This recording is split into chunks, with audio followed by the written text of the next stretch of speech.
Thank you, Chairwoman Waters, Ranking Member McHenry, members of the committee.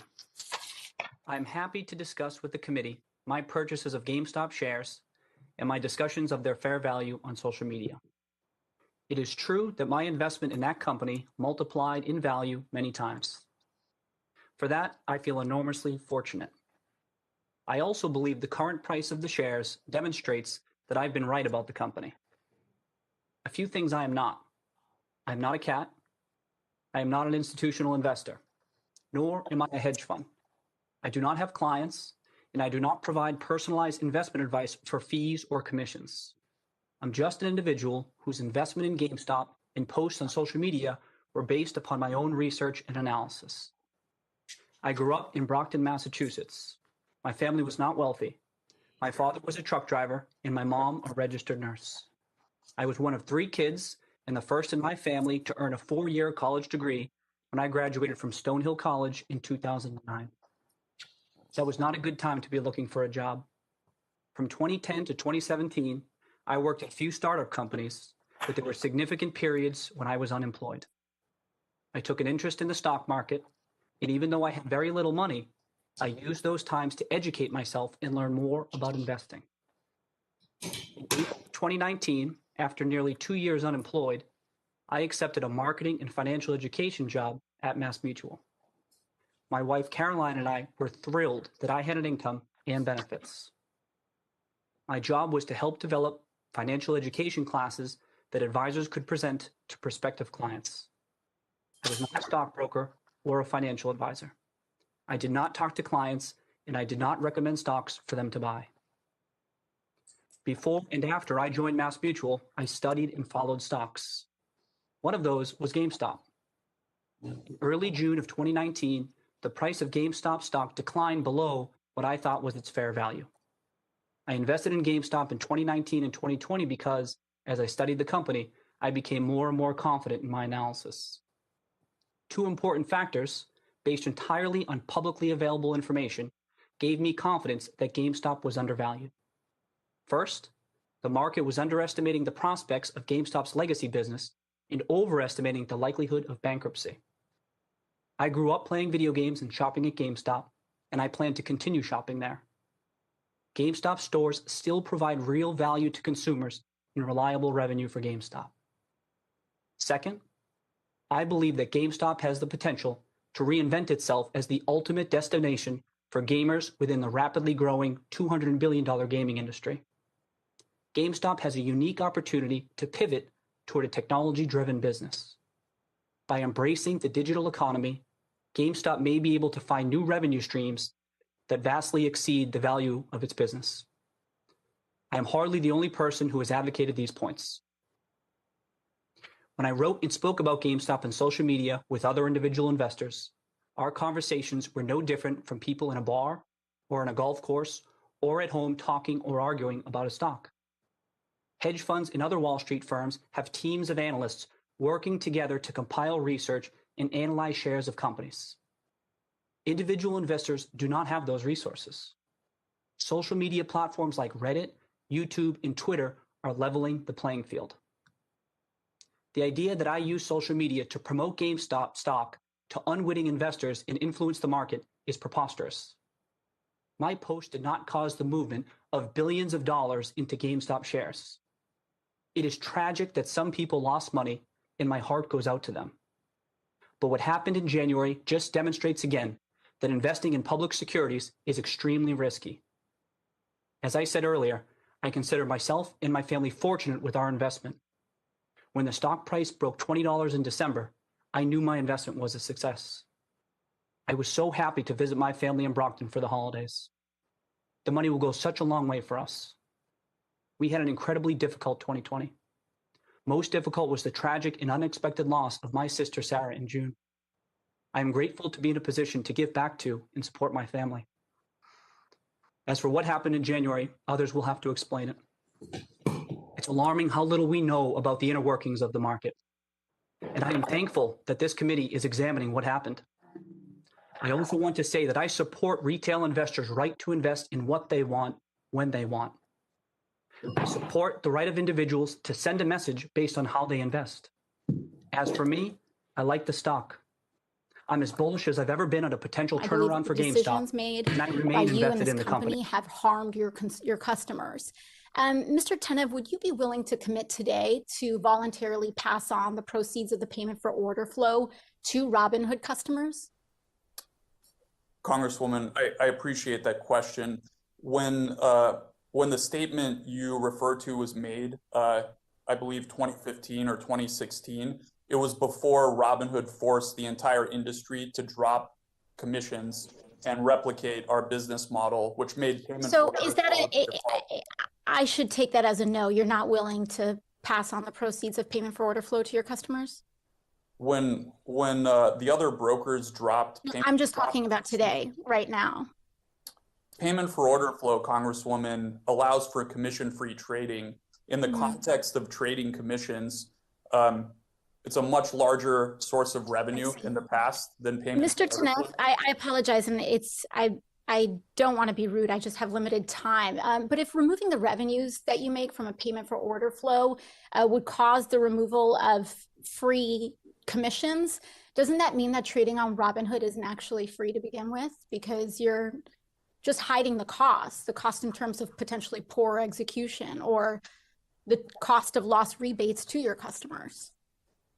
So certainly, Congresswoman, Robinhood is a for-profit business and needs to generate some revenue to pay for the costs of running this business. People were initially skeptical that the model, even with payment for order flow, would work when you remove commissions. And I think we've proven that otherwise by making this the standard model by which brokerages operate now. If you get an order from Fidelity and you get an order from Robinhood, and you're paying for the Robinhood order flow, is the Robinhood customer getting as good a price as the Fidelity customer? The execution quality that we can provide as measured in terms of price improvement is heavily related or correlated to the size of the order that we receive. So if I were to speculate, don't tell me that that there are other factors involved and take us down another road. I'm asking you a clear question. Assuming same size of order, one comes in from Robinhood, one comes in from Fidelity. So as I was trying to explain, because the Robinhood order comes from a community of traders who tend to trade in smaller size. That isn't my question, sir. You're evading my question by making up other questions. Let me repeat. 2 identical orders come in. Same stock, same quantity. One's from Robinhood, one's from Fidelity. What happens? The quality of the execution varies by the channel of the order. This is a commonly understood phenomena in economics that channels matter.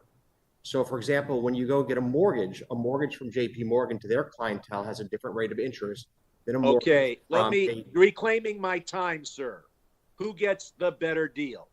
The one that comes from a broker who is being paid for order flow, and one not. Can you testify that on balance, there is no difference, assuming the same size of the order? So, as I said earlier, size of the order is only one factor. You are doing a great job of wasting my time. If you're going to filibuster, you should run for the Senate. Why did Robinhood restrict the buying but not the selling of GameStop? And why did folks get locked out on the buy side only? Ranking Member McHenry, I appreciate the opportunity to address that. The reason that Robinhood, first of all, let me say Robinhood is always committed to providing access. It's in our name. It's in everything that we do. The decision to restrict GameStop and other securities was driven purely by deposit and collateral requirements imposed by our clearinghouses. So buying securities increases our collateral requirements. Selling does not. Moreover, preventing customers from selling is a very difficult and painful experience where customers are unable to access their money. So we don't want to impose that type of experience on our customers. unless we have no other choice. And even though I recognize customers were very upset and disappointed that we had to do this, I imagine it would have been significantly worse if we prevented customers from selling. Let's be crystal clear. That decision you made to restrict the buying but not the selling of GameStop was it based on pressure from anyone on the witness panel here today?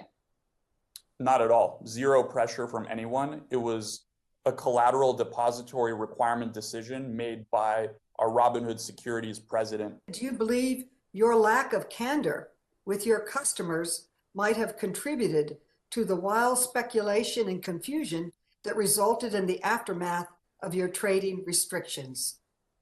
Look, I'm sorry for what happened. I apologize. And I'm not going to say that Robinhood did everything perfect and that we haven't made mistakes in the past.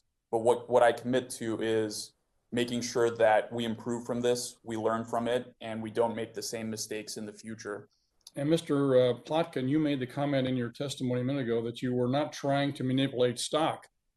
Yet if you're short selling a stock 140%, for me on the outside looking in, it looks like that's exactly what you're doing. Explain to me why that's not manipulating the stock. Thank you, Congressman. For us, I can't speak to other people that were shorted. Anytime we short a stock, we locate a borrow. Our systems actually force us to find a borrower. So we always, short stocks within the context of all the rules. So I believe that the short interest in GameStop was exceptional. And I'm not sure it's worth us delving into legislative corrections for a very unique situation in terms of the extreme size of the short interest.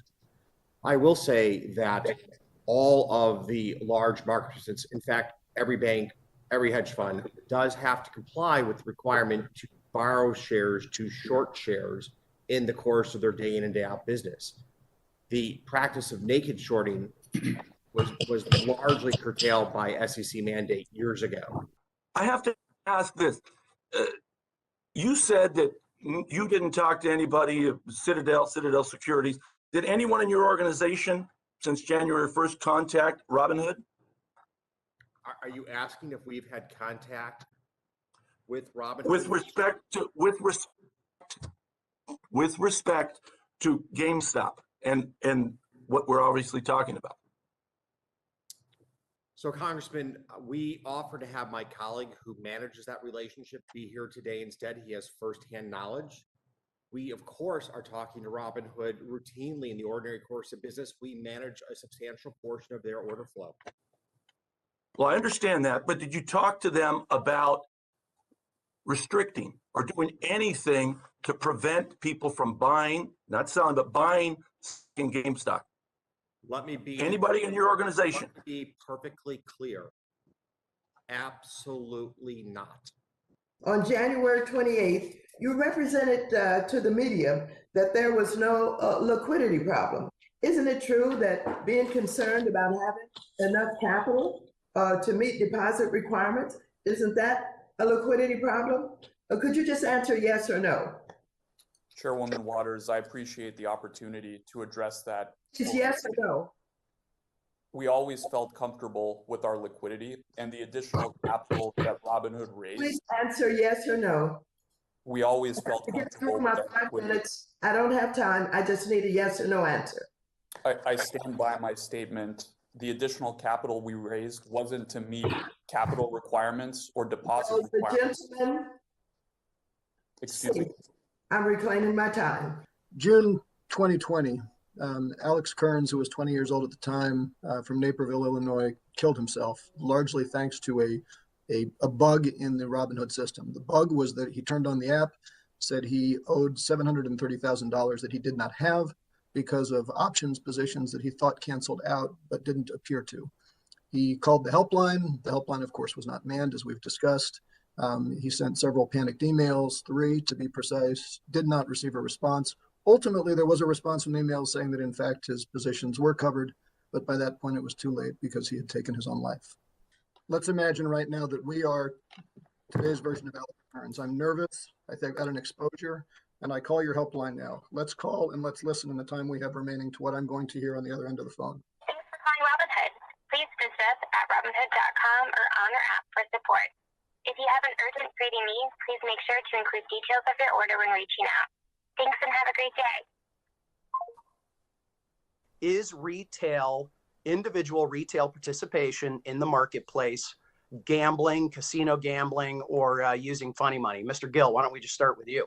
I believe it's an opportunity for investors to participate in the market just as institutionals participate. You recommended GameStop before.